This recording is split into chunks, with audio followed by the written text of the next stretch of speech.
Number 1718, Pennsylvania Railroad Machinery Examination for Locomotive Fireman.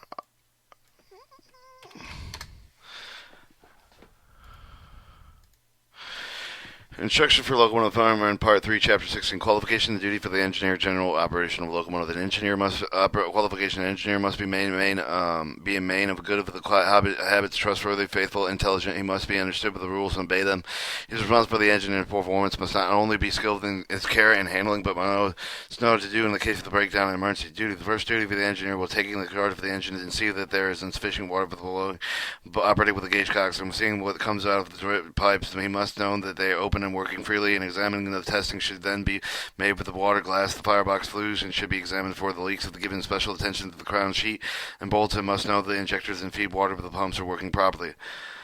While the engine is being prepared, the following inspection should be made. The locomotive and the tender should be inspected for the defects, seeing that all the important bolts and nuts and taper pins and cotter pieces are properly applied. See that there are no loose bolts, nuts, tools, and other material lying on the running boards and frames, etc. The sand pipes are clamped in proper position and the sanders are operating. They examine the grates and the ash pan. See the steam heater, the connector at the rear of the tender is properly hung up. The blow out the brake pipe steam heat line at the rear of the tender, and check all the turn valves, knowing that the valves are wide open and closed. The caution is required. See that the locomotive has fully supplied with the coal, water, sand, tools, etc. Test brake in the air signal, whistle, try water scope. See the water heater lines and open the cold weather taste. The whistle and the bell ring are in good condition. The proper reverse gear is properly lubricated and works freely in all positions. General operating level locomotive. Before an engine is started, the cylinder cocks must be open. The brakes light applied with the throttle open and the steam emitted with the alternating lead both ends of the cylinder, slowing, moving the reverse lever back and forth until the dry steam appears at the all cylinder cocks. This warms up the cylinders and removes all accumulated water that may be in the cylinders. During this operation, the throttle should be open slightly, just cracked. If too much of the steam is permitted to enter the superheater, the accumulated water in the units of the driven with a great force against the water turn bends that may cause them into leak. Water cannot be compressed if trapped in the cylinders. When the piston is moving toward the cylinder, the head is liable to crack and knock out of the cylinder head. The crack or the break of the rods or pins, damage of the handle may not become apparent at once, but the parts affected and fracture started may fail at some later time. When starting the train, the reverse lever should be nut in full gear and the ensure the greatest pull for the rapidly heating of the cylinders by proper oil distribution. The engine should be started slowly until all the slack is out of the strain. Jerking the train may result in pulling out of the braking the draw heads into the cars. When tolling the long train, care should be taken in closing the valve and throttle to ease off slowly to allow the slack and train to gradually run in. Slipping over the drivers must be avoided, as it not only tenders upset the fire, but the causes the waste in the rebuilding, but wears out of the tire rails and may result in serious damage in the running gear. It also results in reducing the pulling power of the engine and rough handling of the train. A slipping engine must not be caught on the sands, nor should the stands be exposed. It shall be used on one side of the end only. This may cover the rod pins, the axles, the brakes. Sand should only be used in sufficient quantity to prevent slipping. Making stops when descending grades for the throttle must not be shown suddenly. Must be closed to a point where the sufficient steam will then submitted to prevent carbonization of lubrication. Also to hold sniffing valves to their seats, and the reverse lever should be regulated according to the type of the gear and conditions. If for any reason the water in the boiler cannot be maintained at a safe level, the fire must be deadened or drawn. Locomotives can be abused by failure to properly lubricate, failure to use cylinder cocks to know the cylinder at the free with the water before the locomotive is removed, carrying too much water in the boiler, working the locomotives unnecessarily hard, reversing this when steam in the cylinders, especially when the drivers or brakes are set, slipping of the drivers, using sand on only one side only, using sand when slipping without closing the throttle, and not using sand when it should be used. All right, questions on Chapter 16. What are the qualifications in general that the engineer should possess? What is the first duty of the engineer when taking charge of the engine? What is the inspection should be made with the engine? What should be done before the engine is started? How should the throttle be operated when the warming up of the blowing water out of the cylinders? What is liable to occur if the engine is moved with the water into the cylinders? How should the engine be started to avoid jerks of the train? How should the throttle be closed with the hauling of the long train? How should the slipping of the drivers be avoided? How should the sanders be used? How should the throttle and the reverse lever be handled when making the stop and descending grades? What should be done if the water in the boiler level cannot be maintained at a safe level? How can the locomotive be abused? Chapter 17, Throttle valves. The following are the two general types of throttle valves used on our locomotives: dome throttle and multiple valve throttle. Alright, your dome throttle. The throttle is valve is located with the highest part of the dome of the boiler, figure 1, page 7, so that it may be supplied with a dry steam. The purpose of this is regulated with the flow of the steam on the boiler to the cylinders. Most of our locomotives are equipped with the piston and stem throttle valve, figure 48, page 97. This film throttle consists of the following main parts: upright pipe, piston stem, which contains the small valve, main valve, throttle valve position. The small valve is used with the starting and drifting of the main valve begins to open when the throttle is levered to pull the main position of the quadrant. Operation: when the throttle valve is pulled out of 3 notches, the starting with a high-speed drafting and the small valve opens, permitting the steam to pass through the valve with the throttle valve piston, then the dry pipe on its way to the cylinder. When the throttle level is pulled out to the mid position on the collar on the piston stem, containing the small valve moved to the end of the opening of the battle. The throttle of the valve piston shut off with the flow of the steam throughout this position. The movements, the pressure of the steam of the act of the bottom of the throttle valve piston balanced with the main valve, so the further opening of the throttle valve lever raises the main valve off its seat for the emission of the steam through this valve. Your piston stem throttle valve shows the stem dome, the main valve, the throttle valve position, the small valve, the piston stem, the upright pipe, the dry pipe. And also it goes into the piston stem. It goes in the throttle lever pulled over 3 notches or starting and pushing high-speed drifting. For too low speed drifting, 2 or 1 notch may be used when throttle lever is pulled out or mid-position on quadrant or main valve begins to open.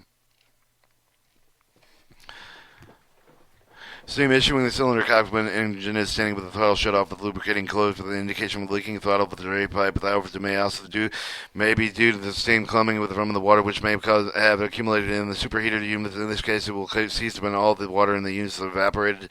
In the event of a throttle valve becomes disconnected while the valve is closed for the engine and the powerless, the system must be obtained. The throttle valve fails to seat. After the throttle lever is enclosed in position, the engine must be controlled by the reverse lever and it brakes and the steam pressure reduce.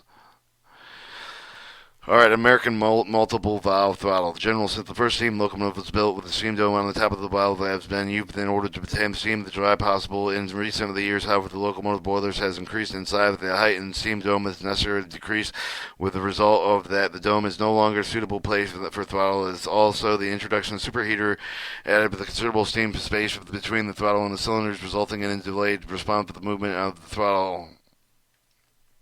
In the view of the above, it has been concluded that the smoke box location for the most advantageous position of the throttle. In addition to eliminating the disadvantage of the dome throttle with the smoke box throttle, has the following advantages: full use of additional steam space is afforded with the superheater unit for the dry pipe, the instant response locomotive with the movement of the throttle, availability of superheated steam for the auxiliaries at all times with the result in economy.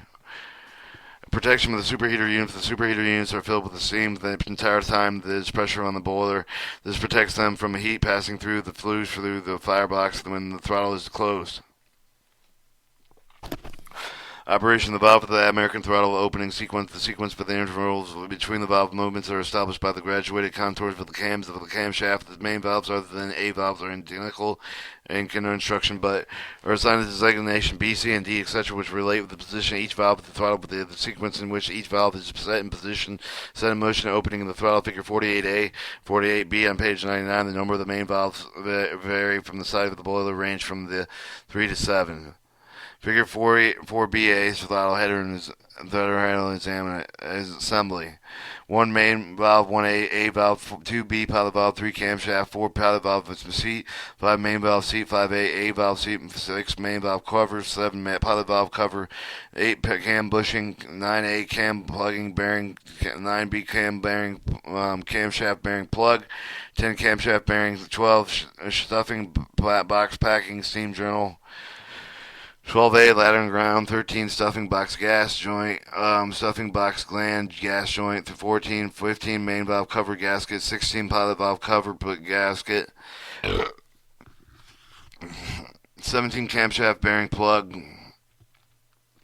18 camshaft bearing bushing gasket, 18 camshaft bearing bushing bearing gasket, 21 camshaft bell bearing, 22 camshaft sleeves, 23 camshaft oil rings, 24 camshaft oil ring retaining plug, 25 camshaft nut, 26 oil cup, 26A lubricator, 27 lubricator extension, 52 stuffing box gland C steam joint, 53 stuffing box gland flange. Alright, and then figure 48B is pictured there in the stuffing box. The first movement of the throttle opener operating lever from closed position with the open position raised with the pilot valve that permits the steam to pass from the upper chamber of the throttle to the balancing chamber with the bottom of the main valves are then in balance further. The bottom of the main valves are then in balance for the further movement of the throttle lever opens A of the valve of the throttle to the established intervals by the valves B, C, D, and etc. Flow steam from the upper chamber to the mid chamber then to the steam pipe cylinder begins with the moment of the A valve is open, increasing the volume as the other valves are subsequently set in motion until the throttle opening is attained. When the throttle lever is moved from the opening of the position to closed position, the valve will close in the reverse order with the pilot valve closing last. As the throttle lever approaches the closed position, the lower side of each of the cam exerts the force upon the bottom of the portion of the valves and close each of the valves tightly. Leakage of the pass balancing piston permits escape from the steam from the balancing chamber. Causes for hard working throttle. Binding of the throttle region due to the misalignment throttle connecting rods tightly to end guides for moving parts of the rigid not free with removed readily. The faults are corrected by properly adjusting the rigging. Lack of lubricating in the rigging. 3. Packing glanding on the camshaft drawn up too tightly. The packing dried out. And 4. The excessive end play with the camshaft causing the cams to bind against the valve spindles of the stirrups. Incorrect intervals causing by the wears of the cams or valves. 6. Excessive clearance between the balancing piston and a balancing piston guide and throttle. 390. What is the throttle valve located? Why? 391. What is the purpose of the throttle valve? 392. What are the main parts of the piston, stem, throttle valve? 392. 3. Describe the operation of small valve with the piston, stem, throat valve. 394. Describe the operation of the main valve with the piston, steam, throttle valve. 395. What is the indicated steam issuing from the cylinder cocks when the throttle is shut off with the engine standing? 396. What should be done with it if the throttle valve becomes disconnected while the valve is closed? 397. What should be done if the throttle valve fails to the seat after the throttle lever is enclosed in position? 398. What is the multiple valve throttle located? What is the due to the multiple valve throttle consist of?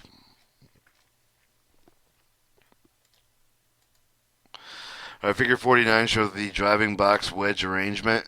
Shows the frame, the shoe, the face of the driving box box shell, the driving box shoe, the pedestal cap, lock nuts, wedge bolt bracket, and wedge.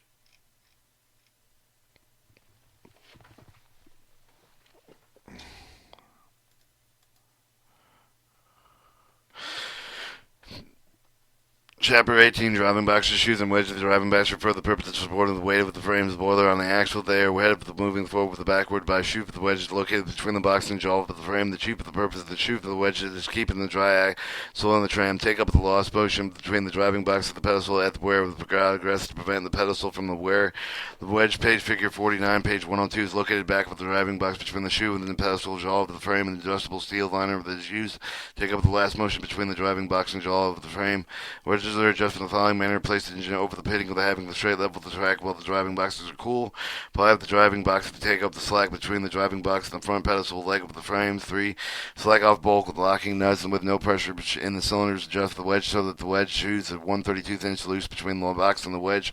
4. Tighten the lock nuts to be holding wedge in position if it's necessary for the wedge shoe to slightly loose to allow for expansion for the driven box when it was reached with the running heat. Wedges that are adjusted to the tight restrict the vertical movement of the driving box. Interfere with the action of the spring. This will cause the engine to ride hard and may result with the driving boxes heating excessively.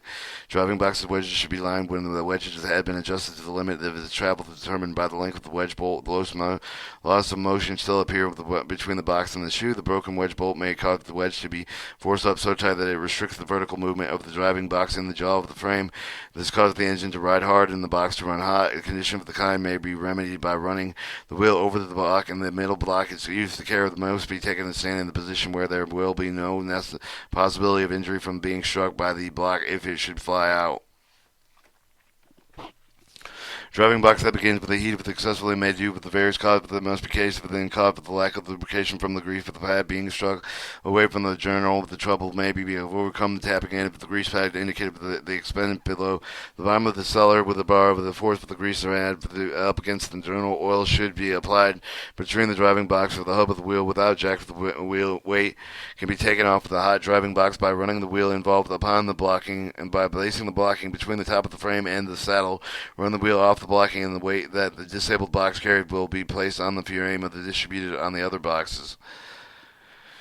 Question on in Chapter 18. What is the purpose of the driving box? How are the driven boxes held so that they do not move forward or backwards? What is the wedge located? What is for? What are the wedges adjusted? What is the effect that is produced when the wedges are adjusted too tight? What should be the driving box wedge to line?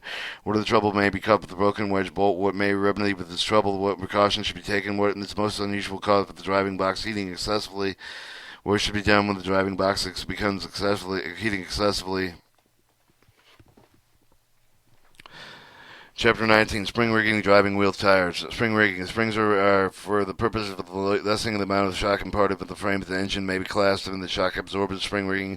Figure 50, page 105 consists of the following parts: saddle springs, hangers, equalizer seats, gibs, and pins. The spring are carried by the saddle equalizer resting on the driving box, but the frames are suspended with the springs and hangers, equalizers, gibs, or pins, or even securing the hangers and equalizer the weight between the driving boxes. The equalizer is distributed by the equalizer transmitting the shock sustained from one spring to the other spring. Spring rigging is properly equalized when the spring and the hangers are level with the straight, and there must be clearance between the tops of the driving boxes and frames. Also between the bottom of the boxes and on pedestals, cans. The clearance is necessary to prevent the frame from striking the top of the driving box and pedestal cap from striking the bottom of the driving box. The minimum clearance between the pedestal cap and driving box should not be less than 1 inch to prevent contact, which will knock nuts or bolts or any other part loose, causing the engine to ride hard on, may result in derailment. Figure 50 shows the driving spring arrangement. It shows the driving spring arrangement, spring rollers, the spring hanger wheel, the spring hanger, the side equalizer seat, your side equalizer, the roller, the spring saddle, and the frame plank, and the gib. In the event of the engine truck spring or the front of the driving spring with the hanger is broken, the examination must be made to see that the pilot clears with the rail properly. If not, in the front end of the engine should be raised with the blocking in place between the top of the driving box and frame. The spring hanger and the equalizer is broken and the wheels do not rub the boiler and air pipe, etc. that the pilot clears the rail of the engine can be run carefully. When necessary, the engine frame can be raised off of the driving box without jacks in the following manner. The block between the frame and the top of the driving box knocks at disabled point, running the block wheel with the open on a wedge of the blocking. The block between the frame and the top of the driving box at the disabled point. The above operation should be repeated if the frame is not raised high enough. Two-wheel trailer truck not equipped with a coil spring under the pedestal caps must not be within ruin and backward motion if trail spring or the hanger should break, as there is possibility of the trailer truck with a being derailed. This equipped with the coil springs under the pedestal caps may be running with a backward motion as the coil spring support the trailer truck when a spring or the hanger breaks. Driving wheel tires. Figure 51, page 107. They are applied with the wheels and shrink. The disc consists of having the inside diameter of the tire, the required amount smaller than the wheel. The tire is then heated until it expands larger than the wheel. After it has been applied, the wheel cools and it becomes tight and retaining place. Held in place by rivets that the rim of the wheel are used as an additional retaining feature. The following procedure is necessary when the event of the tire should break on the other than the front drivers. Figure 51 shows the driving wheel, the cranking pin, the axle, the center balance, and the tire. The disabled wheel must be raised clear of the rail with running with the up of the wedge of the blocking. The block between the pedestal cap and the driving box of the disabled wheel. Block between the frame and the top adjacent driving boxes. 4. Cut out the driver brake. No attempt should be made to raise the front of the driver's wheel clear of the rail. Assistance should be requested so the engine can be properly prepared for the movement. Question number 19. Question on chapter 19. What is the purpose of the engine spring? Is name of the principal parts of the spring rigging. How is the weight of the frames and the boilers suspended with the driving springs? What is the purpose of gibs and pins in the spring rigging? What is the purpose of the equalizer? Well, how can you tell the engine is properly equalized? Well, what is necessary? What is the clearance above and below the driving box necessary? What should be the minimum clearance between the pedestal cap and driving box? What is the minimum clearance necessary? What should be done with it if the engine truck spring or front driving wheel spring or hanger is broken? What should be done if the spring or hanger of the equalizer is broken? How can the engine frame be raised off the driving box without jacks? If the trailer spring or the spring hanger should be break on the two-wheel trailer truck not equipped with coil springs, what precautions should be taken? Why? How are the driving wheels tires applied to the wheel? What should be done with the value from the wheel tire? Should break on the other and the front drivers? What should be done with the driving wheel tires? Should be break on the front drivers? Chapter 20. Crank pins and counterbalance pins, crank pins, counterbalance rods, and breakdowns. Crank pins. Crank pins are applied to driving the wheel for the purpose of supporting the rods, which transmit the power from each of the pistons to the main crank with a pin that lines in each pair of the driving wheels. The engine is said to be on the dead center when the crosshead at either the front or the back end of the stroke of the crank pins. The rods are on line with the center of the wheels, as the engine is on the top quarter of the crank pins are directly above the center of the wheels, with the center of the crank pins in the vertical line with the center of the axles, and on bottom quarter when the crank pins are directly below the center of the axle. When driving wheel, the crank pins are not in the same distance apart with the length of the side rods. They cause the side rod bushings to bind up on the pins when passing. Center and run out hot. This may be due to the engine of being out of the tram, which means the center of the wheels are not in the correct distance apart. The crank pins are on one side of the engine are located 90 degrees with the quarters of the turn apart from the crank pins on the other side. This gives the most favorable position of the starting because when one side stops on the dead center, the other side's on the quarter and is in position to exert the maximum leverage, which is an engine out of the quarter. The side rod will bind on the crank pins when they are passing the quarters, thereby causing the driving wheels to be skidded, thus giving the impression of the engine is slipping while the throttle is closed. When trouble is experienced with a hot pan with the bearing, at all stops should be made with the practical clearing of the main track at the point of where the trains will not be delayed before attempting to correct the defect. Counterbalance. The effect of using the arrangement of the pistons, the crossheads, main rod, side rods, to driving wheels to set up the forces when running unless directed interfere with the smoothing running of the locomotive. The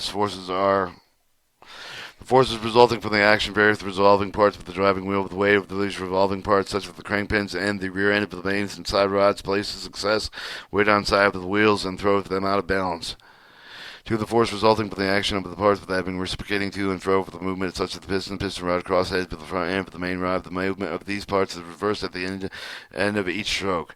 The action of above the force is neutralized to some extent with a weight called the counterbalance. Figure 51, page 107. The counterbalance is the cast of this wheel centered on the side of the opposite of the crank pin. This thrust is from the unbalanced wheel of the curves to the rapidly high speed, then becomes heavily below, which is destructive to the track and is detrimental to the engine frames and frame bracing and springings. Moving the main rod side rods with the locomotive to destroy the counterbalancers should be handled at slow speed to avoid damage to the track. Main rod. There are 3 general types of main rods that are classified according to the construction of the rear end. They are strap end rod. The rod has been separated. Strap is separated with the main rod with the bolts of the brass made with the half which have the bearing on the main rod at the crank pin as preventing with the moving lengthwise in the rod by the wedge or key, which is adjustment by means of the bolt. Your fork end rod, the arrangement consisting of the braces made of the and half the blocks and the wedge of a key. The key bolt of the block is located between the flange and the bracket brass. Contains a set of screws for securing the key. The key will be grooved for a set of screws. The key bolt passes from the slot into the fork end of the rod. The brasses will be held firmly when the key is driven between the tapered surface of the key bolt and the drop and block. Solid end rod. This contains the round floating of the bushing with in contact with the main pin with the free turn of the rod. The strap of the fork end rods should be kept tightly. The key to prevent pounding if necessary to keep with the back end of the brace to the side of the engine on which the work is being done. Should they be placed on the cranking pins, there is upper, front, and forward, and 8th position is in this greatest diameter of the piston pin of the rod brasses. Rod brasses should be reported closed and reduced when they are key brasses and to brass and still pounding. Alright, your side rods. Side rods connect the crank pins with the driving wheel for the transmit to the other driving wheel. Some of the force in part of the main driving wheel from the main rod. The section of the side rods that are connected by the knuckling pin, which provide vertical flexibility, thereby relieving up and down bending of the strain onto the side rods. Number of the side rods used for the sideways, all within one of the less number of the crank pin. The various section of the name of the quarter with the position shown below. A locomotive with 3 pair driving wheels has its 2-section side rod on each side, with one nearest to the cylinder called the front section and the other on the back section.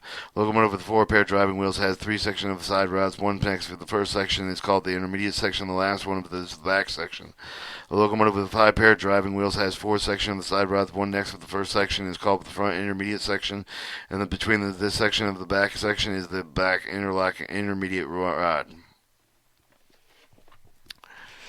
Shit. Breakdowns. In the event of the breakdown of the locomotive, the most important factor is to clear the track in the shortest possible time. Minor damage may occur with the moving of the locomotive is not considered, but the clearing of the track at the first important for the good judgment must be that if there is strong possibility with further damage that may occur with the cause a total failure, the engine should not be moved. However, even when the quite serious breakdown with the locomotive, if moved slowly, can often be run to a siding with a comparative safety. Breakdowns can be largely prevented through inspection of the intermediate stops. Particular attention should be made to the rods and braces, brasses, all moving the parts for as far time as it will permit. It is difficult to lay down the exact procedure for the following in many cases for the locomotive breakdowns because of the extent of the damage that actually occurs varies depending on the speed of the other factors. The side rods, in addition with the distributing of the thrust for the piston equal loop with all the crank pins, also performs an important function to keeping the crank pins in line. If the side rods break, there is a possibility that the rods on the opposite side will buckle, resulting in the bent, broken side rods and broken crank pins. While usually procedures to remove the corresponding section of rods opposite end of the broken rod, there are times which would cause the considerable delay of traffic. For this reason, the following general principles should be followed with the breakdown occur, but they require to disconnect the removal of the rods. The main pin broken off the close to the hub. Remove the main and side rods on the disabled side. Cut off the driver brakes. Tow engine carefully to the siding or terminal with the main or side rods on the one side only. Back section of the side rod broken or knuckle pin lost out. Remove the broken rod and corresponding rod on the opposite side. Proceed to under own steam. Front section of side rod broken and engine with 3 pairing driving wheels. Remove the main rod on all side rods. Disabled side. Cut off the driver brakes. Tow engine carefully to siding with the terminal with the main rod and side rods on and side only. Front section of the side rod broken and the engine with 4 pair driving wheels. Remove the broken rod with the corresponding rod on the open opposite side. Proceed under their own steam. Exemption to L1 locomotives. Remove the broken rod, cut out the driving brake.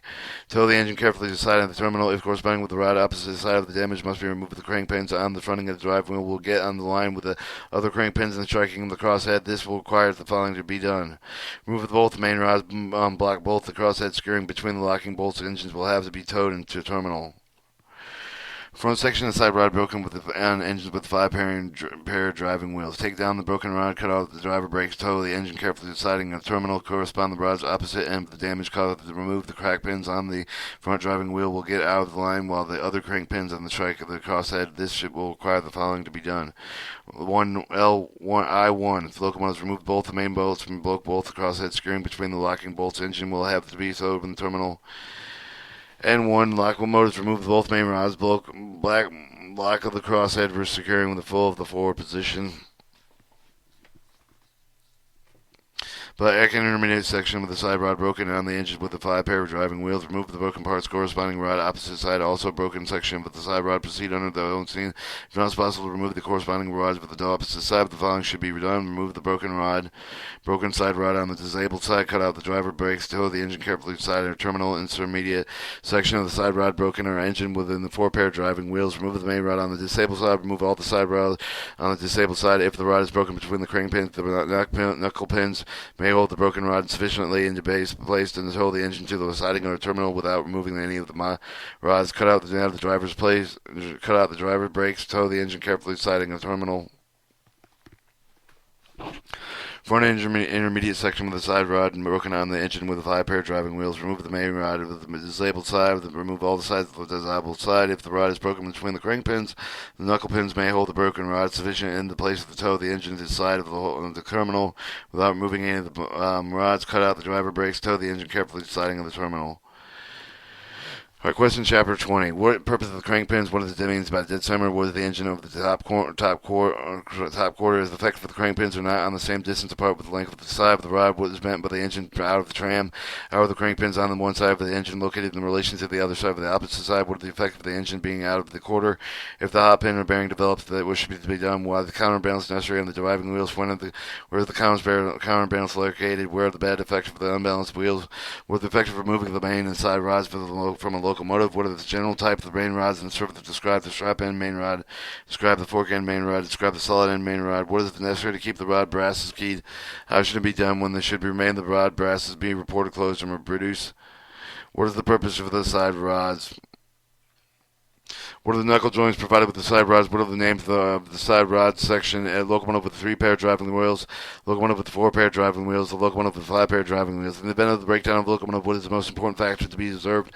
How many breakdowns be largely prevented? What should be done if main pin is broken off with closed to the hub, back section of the side rod broken, the knuckle pin lost out, front section of the side rod broken on the engine with a 3 pair driving wheels, front section of the side rod broken on the engine with 4 pair driving wheels, front section of the side rod broken with the L1 locomotive, front section of the side rod broken with on the engine, 5 pair driving wheels.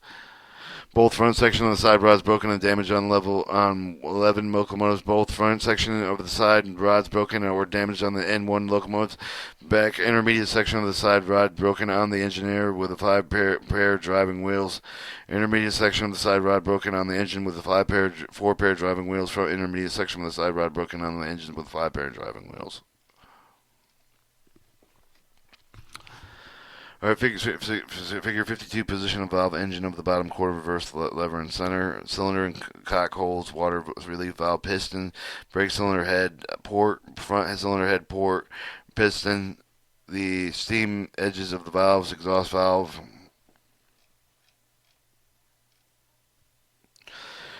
Chapter 21, valve gears.